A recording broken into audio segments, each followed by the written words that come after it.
7h45, le petit déjeuner politique ce matin, c'est Jean Messia, qui est économiste et haut fonctionnaire. Oui, bonjour Jean Messia. Bonjour. Avant de réagir sur l'actualité, Covid, confinement, contrôle aux frontières, élections américaines, quelques explications donc sur votre situation. Parce que jusqu'à cette semaine, vous étiez au Rassemblement national, délégué aux études pour le parti. Vous étiez, car vous n'y êtes plus. Alors c'est vous qui claquez la porte ou c'est Marine Le Pen qui vous pousse dehors ? Non, je crois que c'est un constat qui est né d'une petite divergence à la fois au sein de la ligne politique. J'ai vu que Marine Le Pen avait été, au cours des dernières émissions auxquelles elle a participé, interrogée sur un certain nombre de mes prises de position, notamment au regard de la place de l'islam et de l'identité. Elle a clairement dit que c'était pas sa ligne. Je suis quand même délégué national aux études et argumentaire. Donc bon, quand on a une divergence sur les argumentaires, il y a un problème. Voilà. Et puis en interne, effectivement, il y a un certain nombre de personnes, peut-être qui n'ont pas goûté le fait que j'ai été médiatisé. Donc bon, voilà. Pour ne pas lui poser de problème ni dans le parti, ni en dehors du parti, j'ai tiré les conséquences de ces divergences et de ces problématiques. J'ai voulu cesser d'être le caillou dans sa chaussure, si je puis me permettre. Ah oui. Pourquoi ? Alors, l'un des points de votre désaccord, vous venez d'insister là-dessus, c'est la question sur l'islam, c'est ça. C'est-à-dire que vous dites qu'il n'y a pas de différence de nature entre l'islam et l'islamisme, alors que elle dit il ne faut pas tout confondre, quoi. Seul l'islamisme n'est pas compatible avec la République, en quelques mots. Hein. Alors, je ne dis pas exactement ça. Je dis simplement que le mot islamisme, déjà, est un artefact sémantique qui n'existe d'ailleurs pour aucune autre religion. Je veux dire, on n'a pas trouvé un mot pour dire catholique intégriste ou pour qualifier les juifs ultra-orthodoxes. Ah, il y a les intégristes catholiques quand même. Oui, aussi. mais vous dites pas les catholicistes. Pour les bouddhistes, vous dites pas les bouddhicistes. Donc pourquoi on dirait les islamistes? C'est juste des musulmans radicaux. Donc il n'y a pas effectivement pas de différence de nature. Il y a en revanche une différence de degré.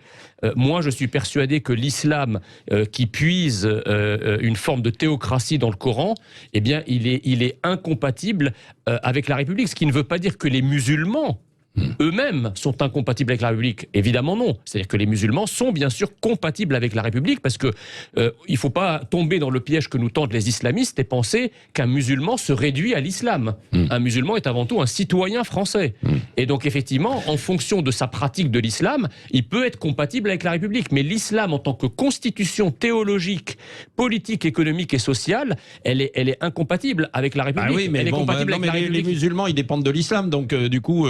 c'est-à-dire que l'islam est compatible avec la République algérienne, la République iranienne, et pour cause, ce sont des pays qui font de l'islam une religion d'État. En République française, ce n'est pas le cas. La République française est une république laïque, ce qui déjà est très étrange et incompréhensible pour l'islam. Oui. Bon, et donc il n'y a pas eu moyen entre vous et Marine Le Pen d'essayer quand même de s'entendre, quoi. Vous savez, moi, on m'aime ou on me déteste, mais je dis toujours ce que je pense, et je ne suis pas de nature à édulcorer mon propos ou à mettre de l'eau dans mon vin. Je suis quelqu'un d'assez entier, je sais comme ça, et donc je préfère, si vous voulez, prendre acte de cette divergence, parce que je sais de toute façon que je ne pourrais pas dire autre chose que je pense. Et comme je ne veux pas la gêner, voilà. Est-ce que au fond aussi, vous n'êtes pas un peu comme Robert Ménard, c'est-à-dire qu'il y en a certains, Robert Ménard n'est pas au Rassemblement national, mais il en est quand même en fait proche pour des idées, que Marine Le Pen ne pourra pas gagner et que finalement elle est un handicap pour une certaine forme de droite. Écoutez, pour accéder au pouvoir. Alors, je sais qu'il y a des gens qui pensent ça. En tout cas, c'est pas ce que disent les sondages aujourd'hui. Les sondages. Vous avez vu un sondage où elle gagne la présidentielle? Non, mais oui, mais peut-être. Mais enfin, c'est quand même la mieux placée au jour d'aujourd'hui pour remporter l'élection présidentielle. Alors moi, pour accéder au second tour, mais pas gagner la présidentielle. Mais par voie de conséquence. Soit on me montre quelqu'un d'autre. Aujourd'hui, je parle. Soit on me montre quelqu'un d'autre qui est capable effectivement d'être au second tour, et à ce moment-là, tout se discute. Et d'ailleurs, Marine Le Pen elle-même a dit que si quelqu'un était mieux placé qu'elle, elle lui céderait la place. Soit on n'a personne, et dans ce cas-là, il ne faut pas tirer sur l'ambulance. Bon, d'ici 2022, je ne sais pas ce qui va se passer. Vous savez, à l'heure des réseaux sociaux où l'information circule à la vitesse de la lumière, personne n'est devin. Macron, il s'est déclaré en octobre, 6 mois avant, et est devenu président de la République. Donc je vous aurais dit en 2015, il y a quelqu'un qui s'appelle Emmanuel Macron qui va être président de la République en 2017, vous ne m'auriez pas cru. Donc tout reste ouvert, mais au jour d'aujourd'hui, effectivement, c'est la mieux placée. Oui, et est-ce qu'il y en a, en fait, certaines têtes qui peuvent émerger? Alors il y en a à droite qui disent, oui, il y a Marion Maréchal, il y a même Éric Zemmour, il y a Robert Ménard. Qu'est-ce que vous en pensez, vous, Jean Messia? Est-ce que vous seriez prêt à vous ranger derrière l'une de ces personnalités ou d'autres? Alors moi, vous savez, je soutiendrai celui qui sera le mieux placé pour gagner l'élection. Pour l'instant, j'ai décidé d'arrêter de faire de la politique active, puisque je vais monter un think tank qui va travailler sur les problématiques économiques pour aider justement tout candidat bien placé en 2022. L'idée, si vous voulez, c'est que les Français ont besoin de protection. La protection, c'est un concept protéiforme qui concerne l'insécurité, l'ensauvagement, le terrorisme, etc. Mais il y a aussi l'insécurité économique, l'insécurité sociale. Or, le camp national a une faiblesse sur les questions économiques et pour l'instant, il n'est pas capable de présenter le un projet Rassemblement économique. national, voilà, n'est pas crédible, et Marine Le Pen, notamment sur l'économie, c'est ce que vous dites? Je pense qu'il faut effectivement fournir un travail supplémentaire sur ces questions-là. C'est un peu le talon d'Achille du programme, du projet présidentiel, effectivement, du camp national dans son ensemble, d'ailleurs, pas simplement du Rassemblement national. Est-ce que, Jean Messia, derrière ça, il y a des fissures au sein du Rassemblement national? Certains, comme Nicolas Bay, Gilbert Collard, seraient un peu écartés des instances dirigeantes. Il y a quelque chose qui est en train de se passer au Rassemblement national? Je pense, si vous voulez, que le Rassemblement national est en train de muer en partie de gouvernement et effectivement, un certain... je ne parle pas de Marine elle-même qui, elle, en a pris conscience, mais dans son entourage, vous avez des gens qui n'arrivent pas à gérer ce que naguère nous appelions des courants à l'intérieur d'un mouvement. Il est tout à fait normal qu'à l'intérieur d'un courant, à l'intérieur d'un mouvement, il y ait des sensibilités différentes. Chez nous, nous avons des souverainistes et des identitaires. Il y a des gens qui sont un peu plus portés sur l'identité, un peu moins sur la souveraineté, et l'inverse. Donc je pense que le propre d'un chef, c'est de savoir justement être au-dessus de la mêlée, d'être l'homme ou la femme de la synthèse pour pouvoir faire accoucher. Et Marine Le Pen, elle ne l'est pas aujourd'hui? Elle ne l'est plus? Je pense qu'elle l'est aujourd'hui davantage qu'elle ne l'était il y a 3 ans, et Dieu merci. Oui, oui. Mais est-ce qu'elle réussit? Certains disent qu'elle ne trouve pas en fait aussi son positionnement en fait aujourd'hui. Elle veut adoucir un peu son image alors qu'il faudrait peut-être la durcir. C'est ce que disent certains. Alors, moi, je crois que c'est un point de divergence également avec elle, c'est qu'il faut ni durcir ni adoucir, Il faut juste dire le réel. Ça fait des années que le Rassemblement national alerte sur le danger de ce que fait peser l'immigration massive et l'islamisation de la France sur l'identité française. Ça fait des années qu'on alerte sur le terrorisme. Aujourd'hui, le réel rejoint le discours. Il y a quelques années, quand le réel était en deçà du discours, on disait vous êtes des gens d'extrême droite, vous fantasmez, etc. Aujourd'hui, le réel rejoint le discours, voire il le dépasse. Alors, 2 stratégies. Soit on continue à dire exactement ce que nous disions avec un réel qui, aujourd'hui, est conforme à ce que nous décrivons, soit au contraire, on rétropédale pour essayer d'adoucir, d'édulcorer le discours en disant, finalement, le réel s'impose à tous et tout le monde le voit. C'est 2 stratégies différentes, tout à fait respectables. Moi, la mienne, c'est de continuer à dire ce qui est, ni plus ni moins. Oui, Jean Messia, est-ce que vous venez des rangs de la gauche? Vous avez été chevènementiste, hein? Oui. Vous l'avez dit.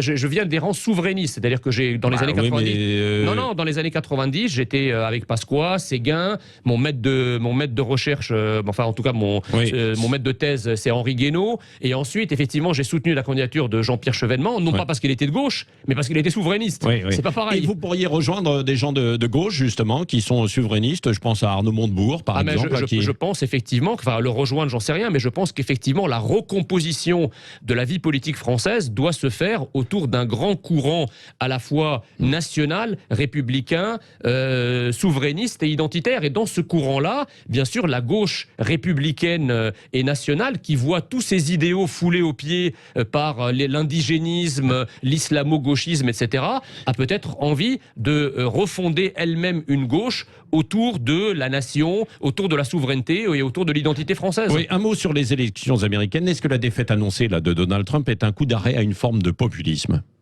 D'abord, pour l'instant, elle n'est pas confirmée. Non, cette défaite, je n'en sais rien. Vous savez, dans les périodes de transition paradigmatique, qui est celle qui nous caractérise, il y a un paradigme montant qui est celui, effectivement, du populisme, du patriotisme, etc. Un autre qui est en train de disparaître progressivement, qui est celui du mondialisme, de la mondialisation bienheureuse, pas de la mondialisation en tant que telle, mais de la mondialisation bienheureuse, de l'immigrationnisme, du multiculturalisme. Et donc, dans cette période de transition, vous avez des va-et-vient.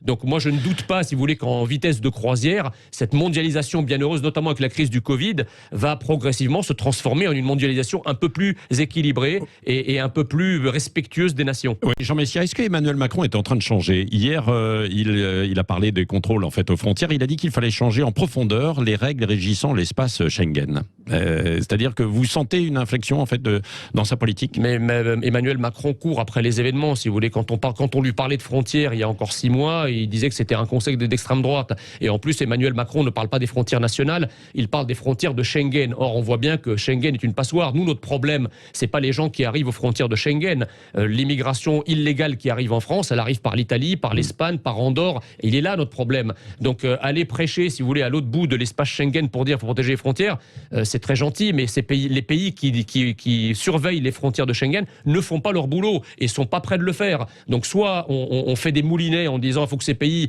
fassent respecter les frontières de Schengen, soit on reprend le taureau par les cornes et on fait respecter nos propres frontières à nous, ce qui est la solution proposée par le mouvement national. Oui, Jean Messia, question avec Cécile de Minibus.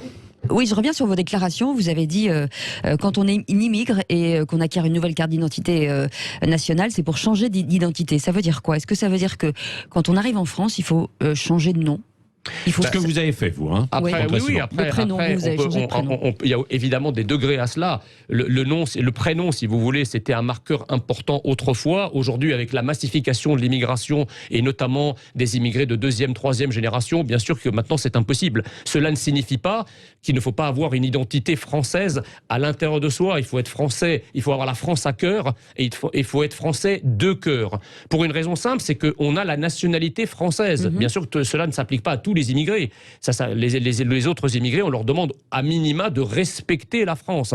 Mais l'allégeance à la communauté nationale est nécessaire et indispensable dès lors que vous êtes de nationalité française. D'ailleurs, les mots ont un sens. On parle bien de carte nationale d'identité. C'est-à-dire que vous avez un document administratif qui atteste que vous appartenez à une nation dont vous avez l'identité.